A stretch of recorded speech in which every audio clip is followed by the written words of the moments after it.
Charlie represented in many ways the best part of us because he was willing to do that. He did it first and foremost as a Christian man. In fact, and here's the thing, he was trying to honor Jesus, the Lord of his life, whom we all ought to honor. But in many ways, and it really occurred to me this week, he was doing the very thing in his day that both his Savior Jesus did and the man whose life we have been studying carefully over the last several weeks, the Apostle Paul.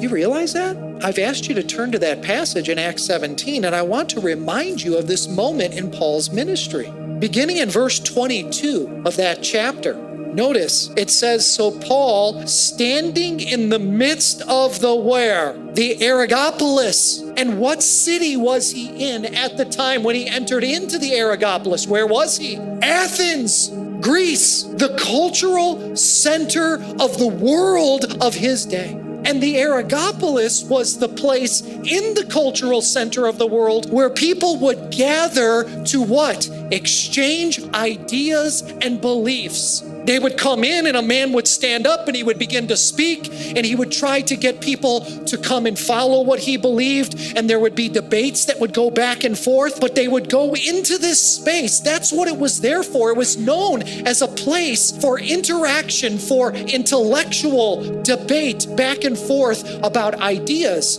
both spiritual ideas, cultural ideas, political ideas, theological thoughts. All of it would get debated in the Areopagus. And you know what? The university forum created by Charlie Kirk, as he stepped into those public spaces, you noticed that it was an outdoor event in a big opening gathering place where all the students and others could come together and listen to what was being said. This is exactly what Paul did. Exactly.